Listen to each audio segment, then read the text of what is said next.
오늘부터 컴 투 더 테이블 시리즈를 시작합니다.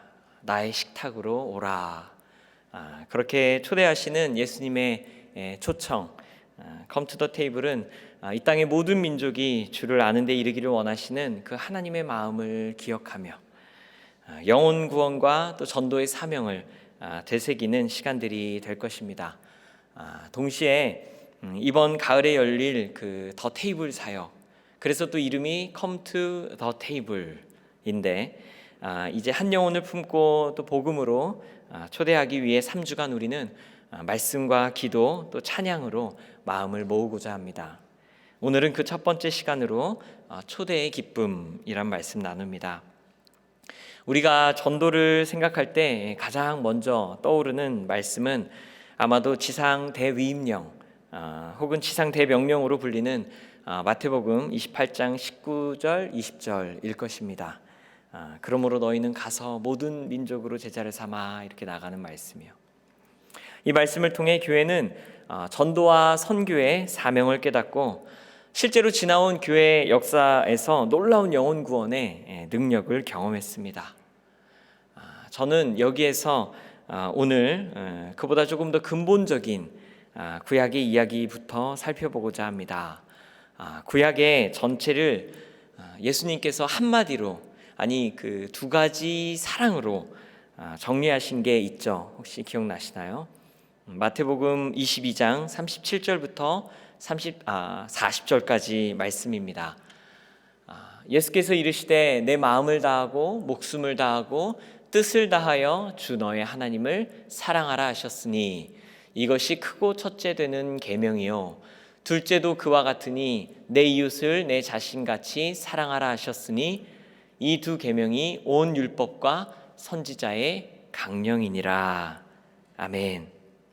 구약 전체의 정리일 뿐만 아니라 기독교 신학의 중심에 있는 두 가지, 하나님 사랑과 이웃 사랑, 이 두 가지입니다. 그래서 우리는 하나님 사랑에 온 마음을 다합니다. 마음과 정성을 다하여 예배하죠. 하나님의 교회를 힘껏 섬깁니다. 또 하루의 일과 안에 하나님께 기도하는 시간, 하나님의 말씀을 묵상하는 시간을 넣어 사랑하는 하나님을 깊이 알아가며 또 하나님께서 기뻐하시는 일이라면 최선을 다해 노력합니다. 그렇다면 우리에게 그 두 가지 축 중에 다른 하나인 이웃 사랑은 구체적으로 어떻게 실천하고 있을까요? 우리 교회는 이웃 사랑의 사역이 참 많습니다. 성도님들께서도 각자의 삶 속에서 또 이웃 사랑을 잘 실천하고 계십니다.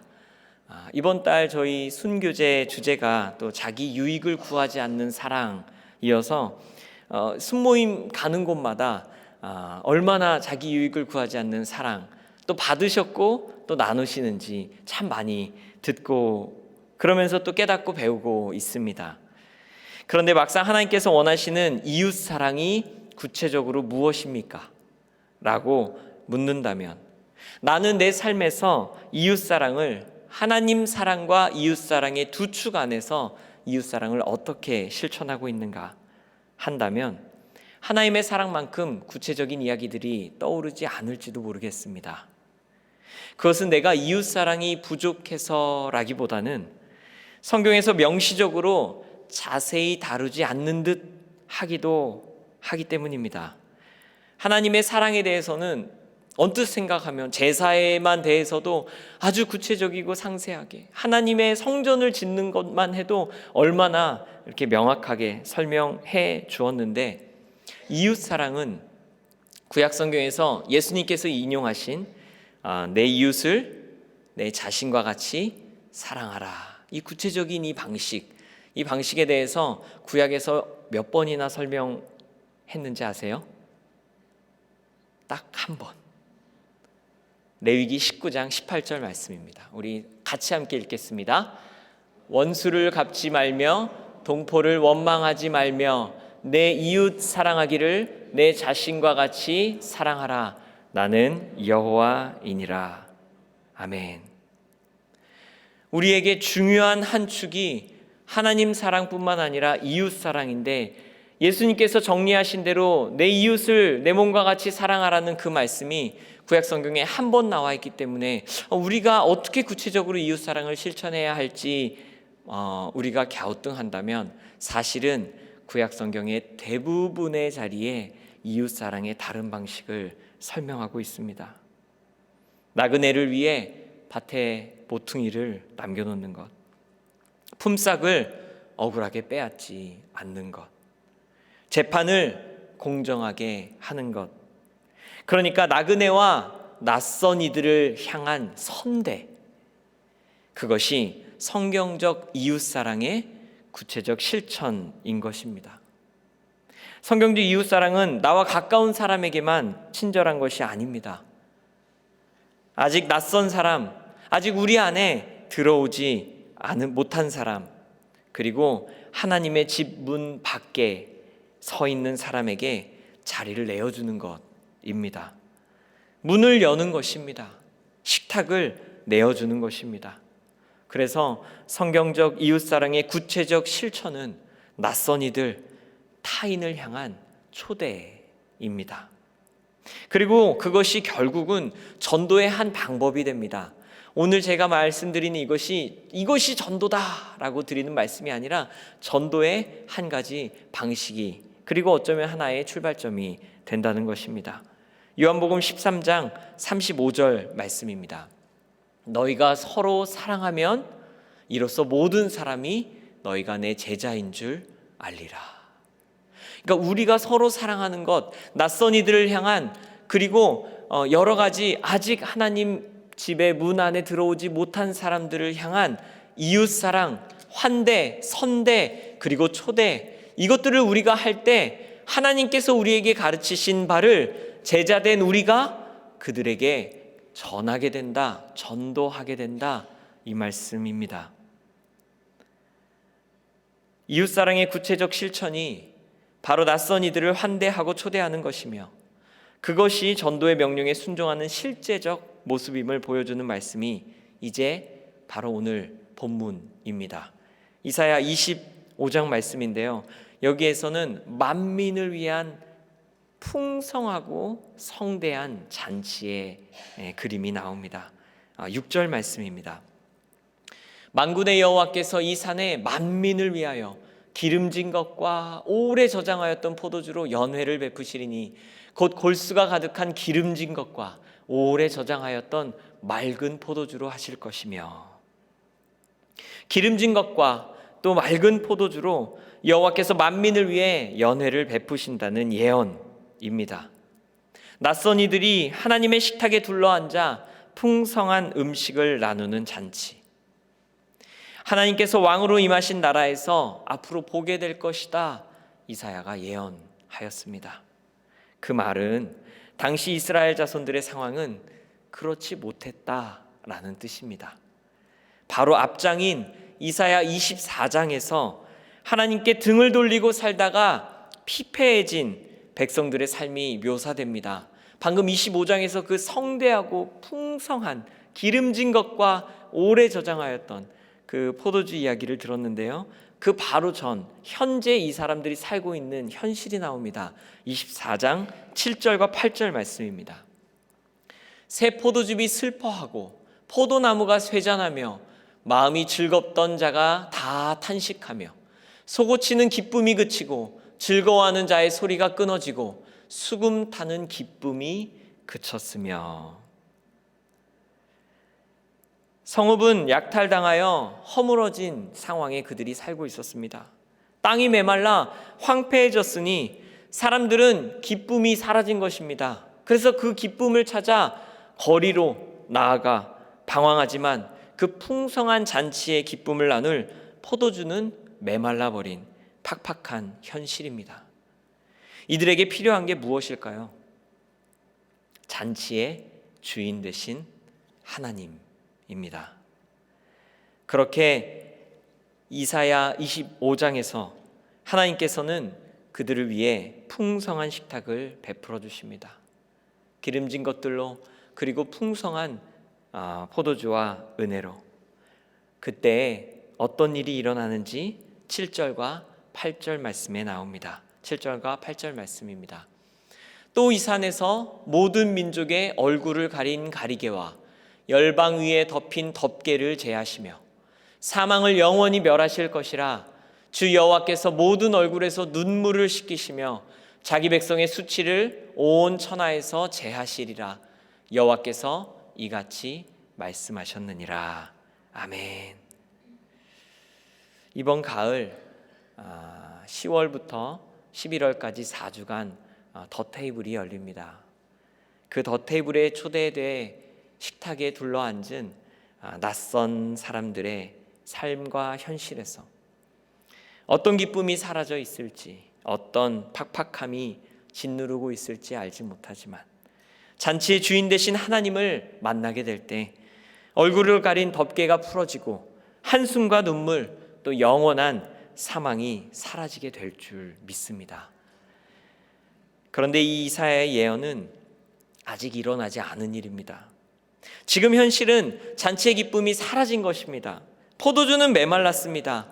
그래서 이사야가 하나님께서 이런 잔치를 베풀게 되는 그날, 그 미래에 이런 일이 일어나 그들이 보지 못하였던 걸 이제 보게 될 것이고, 그들에게 사라졌던 수많은 기쁨이 돌아오며 흐르고 있던 눈물을 닦아주실 것이고 영원한 사망도 없어질 것이다 라고 미래의 약속을 붙들고 있는 것입니다.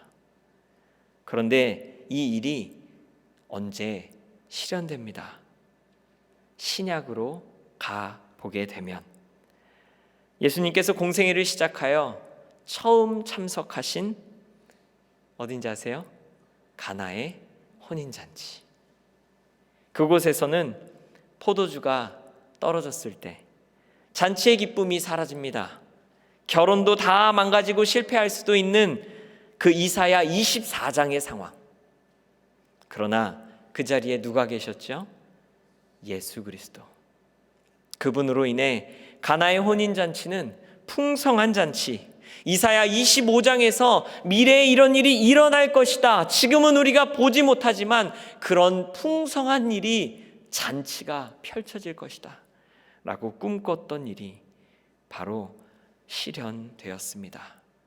여호와께서 만민을 위하여 베푸실 연회의 실현, 그것은 예수님께서 공생애를 시작하시던 순간 바로 펼쳐졌습니다. 깨어진 삶으로부터의 회복, 죽음으로부터의 건져짐, 이 구원의 약속은 궁전도 아니고 하늘도 아니며 바로 예수께서 앉으셨던 그 식탁에서 일어났습니다. 그 테이블, 지난 2년간 더 테이블을 통해서 하나님께서 멀어져 있던 많은 낯선 사람들이 그 식탁으로 초대되었습니다. 미군에 입대하여 파병 훈련을 받기 직전 그 험한 여정 앞에서 하나님을 찾고자 나온 청년도 있었습니다. 딸 가족을 방문하려고 미국에 몇 달간 머물고자 오셨다가 평생 가족들을 부양하실 때는 여유가 없어 시도하지 못했던 신앙의 문을 두드린 아버님도 계셨습니다. 몸이 아파서 카이로프랙틱 병원을 찾았다가 담당의의 초대를 받아 오신 중국 청년들도 있었고, 너무도 우연히 20년 만에 마트에서 마주친 전 직장 동료 언니의 권유로 늘 궁금했던 교회, 그곳에 발을 디딘 분도 계셨습니다. 말 그대로 공통점 하나 없는 낯선 이들이 동서남북에서 각자의 처지 가운데 살다가 한자리에 모인 식탁. 그러나 4주간 그 자리에 둘러앉아 정성스럽게 준비된 음식을 대하고 테이블 리더의 인도에 따라 서로의 이야기를 경청하며 말씀이신 예수 그리스도, 그 복음의 기쁜 소식을 들을 때에 그 안에 어색함과 메마름이 풍성한 기쁨으로 채워지는 잔치가 되는 것을 보았습니다. 그리고 그분들께서 성탄절의 세례를 받으시고 순에 들어가시며 구원의 기쁨, 예배의 기쁨, 나아가 사역의 기쁨을 곳곳에서 누리는 것을 봅니다. 그렇게 이사야는 먼 미래의 일이라고 꿈만 꾸고 있었던 일, 그것이 가나의 혼인잔치에서 실현되었었고, 그 주님의 풍성한 잔치와 식탁은 먼저는 매달 첫 주 주일 예배마다 성찬식에서 우리 모두에게 이루어지고, 동시에 매년 가을 더 테이블에서 펼쳐졌습니다.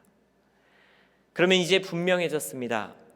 우리는 주님을 알지 못하는 낯선 이들을 향해 나아가 그들을 전도해야 합니다.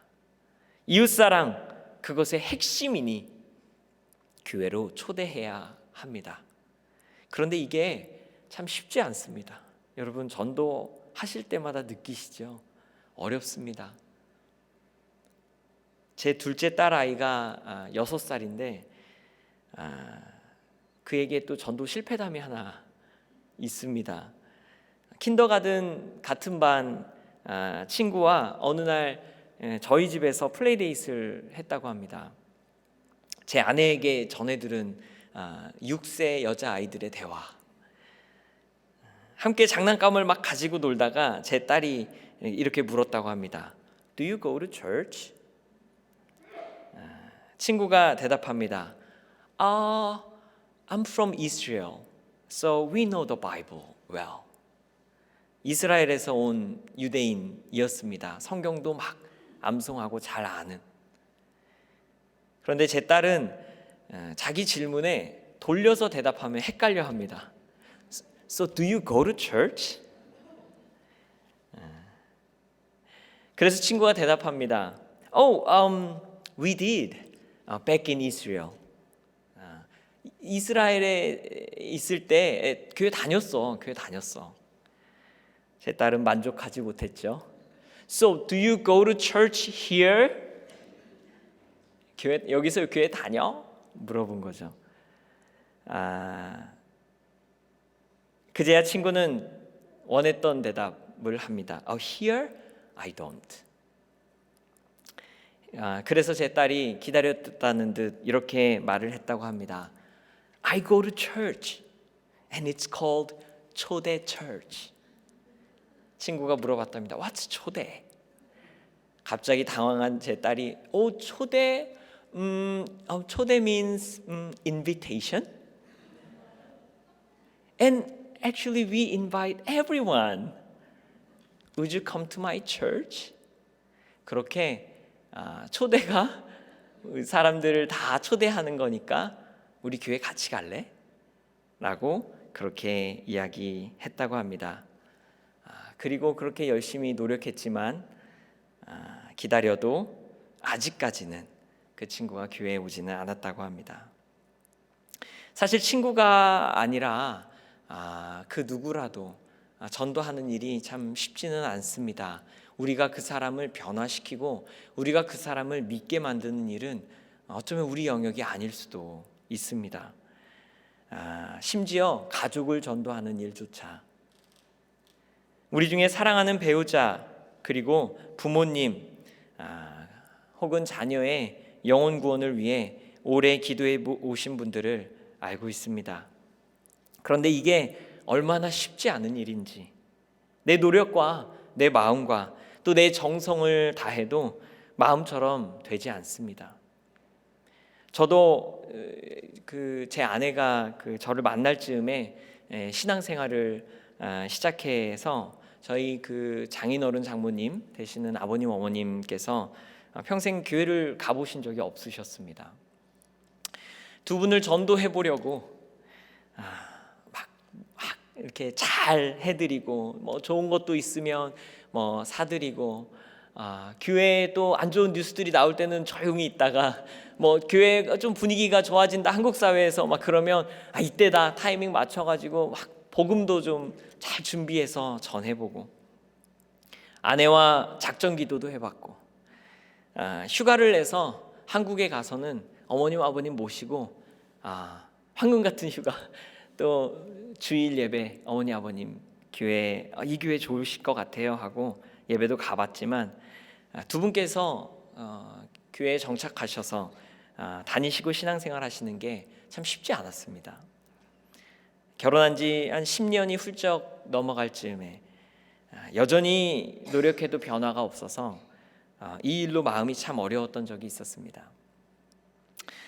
아니, 늘 말씀을 전하는 목사인데 정작 제 가족도 전도하지 못하는 게 너무 부끄럽고 속상했습니다. 하나님, 제가 이렇게 기도하고 하나님, 제가 이렇게 노력하는데 이렇게 되지 않습니까? 라고 기도했습니다. 신앙생활하면 그럴 때가 있습니다. 전도를 가장 열심히 하는 성도님들의 가족 전도가 어려운 경우, 교육부를 헌신적으로 섬기는데 정작 자녀들은 그 교육부에 나오기 싫어하는 경우, 그럴 때 우리는 마음이 무너집니다. 부활과 영생의 말씀을 들으면 너무 기쁘다가도 그 천국에 함께 가지 못할 수 있겠다는 나의 아직 교회를 다니지 않는 가족을 생각하면 그 말씀 끝에 마음이 무거워지기도 합니다. 그러다 어느 날 아버님께 전화가 왔습니다. 예전에 자네가 데리고 갔던 그 교회에 오늘 등록했네. 이제 하나님 믿고 살려고. 소화기 너머로 들렸던 그 기쁜 소식의 감격은 어떤 말로도 표현할 수 없습니다. 나중에 들어보니 아버님께서 그 동창 친구분하고 낚시를 가셨는데 아버님 표현에 의하면 정말 인생 막 살았던 친구가 너무 변해가지고 그 신앙 고백을 낚시하면서 하고 계신데 가슴에서 뜨거운 게 올라오면서 내 인생, 내 남은 인생 이렇게 살면 안 되겠다. 하나님 믿고 살아야 되겠다 하셨다는 겁니다. 그 회심이 일어난 순간, 제가 그렇게 공을 들여 복음을 전할 때는 안 되더니 말입니다. 근데 그때 깨달았습니다. 전도는 하나님이 하신다. 하나님의 때에 하나님의 방법으로 하나님께서 부르신다. 그렇다면 우리가 할 전도의 시작은 영혼을 품는 것입니다. 교리적 설득 이전에 삶으로 초대하는 것이고, 사람을 변화시키려 조급하기보다는 마음 한켠에 그를 위한 자리를 내어주는 것, 나머지는 하나님께서 하실 것을 믿고 기다리는 것입니다. 성경에 보면 하나님께서는 그렇게 영혼을 품는 사람을 통하여 영혼을 살리시고 구원의 길을 여셨습니다. 보아스는 이방 여인 룻을 선대하여 자기 밭에서 이삭을 줍도록 허락하였고 또 먹을 것을 나눠주고 보호했습니다. 그리고 그렇게 한 영혼을 품었던 보아스를 통해 룻은 다윗의 자손 예수님의 족보에 들어갔고 하나님은 구원의 놀라운 역사를 펼쳐내셨습니다. 이스라엘의 정탐꾼들을 품어주었던 라합도 그저 그의 삶의 한켠에 자리를 내어 품어주었던 것뿐인데 이스라엘을 향한 하나님의 놀라운 구원의 역사는 그 안에서 위대하게 이어졌습니다. 그렇게 하나님의 놀라운 일은 신약에 와서도 동일했습니다. 빌립은 광야길에서 에디오피아 내시를 만나 그 마차에 나아가 말씀을 읽었고, 베드로는 유대인의 경계를 넘어 이방인인 로마 군인 고넬료의 집에 들어가 함께 했습니다. 그리고 한 영혼을 품었던 이러한 일들을 통해 하나님께서는 경계를 넘어 당신의 위대한 구원 사역을 이루어 오셨습니다. 우리는 그저 문을 열 뿐이지만 하나님께서는 그 영혼의 마음의 문을 두드리시고 마침내는 돌아오게 하시는 것입니다. 우리는 식탁을 내어 주는 것뿐이지만 하나님은 그곳에 생명의 잔치, 풍성한 기쁨의 연회를 베푸실 것입니다. 우리는 한 영혼을 초대할 뿐이지만 하나님은 그 영혼을 끝까지 책임지시고 주 앞에 가는 그날까지 구원으로 이끄실 것입니다. 말씀을 마무리합니다. 여러분, 우리 평생에 한 영혼을 품을 수 있다면 우리 인생은 하나님 앞에서 복되고 가치 있는 삶이 될 것입니다. 하나님 사랑과 이웃 사랑을 순종하며 실천할 뿐만 아니라 하나님께서 약속하시고 예수님께서 실현하신 그 풍성한 잔치의 기쁨을 나누는 일이 될 것이기 때문입니다. 오래전 이사야는 그렇지 못한 현실을 바라보며 이런 일이 반드시 일어날 것이다 꿈꿔왔던 그 꿈을 우리는 살아내게 될 것이고, 잃어버린 한 마리 양을 찾아 나서는 목자 예수님을 어느새 우리는 닮아 있는 삶이 될 것입니다. 어느 한 사람을 여러분들의 마음에 품고 여러분의 자리에 가져가 그 영혼을 향해 뜨겁게 기도해 본 적 있으십니까? 여러분, 그 사람에게 아무도 비교할 수 없는 기쁨이 있을 것입니다. 왜냐하면 초대의 기쁨, 그 기쁨은 초대한 사람이 가장 많이 누리기 때문입니다. 결혼식도, 집들이도, 생일잔치도 누가 제일 기뻐요? 초대한 사람이 가장 기쁩니다.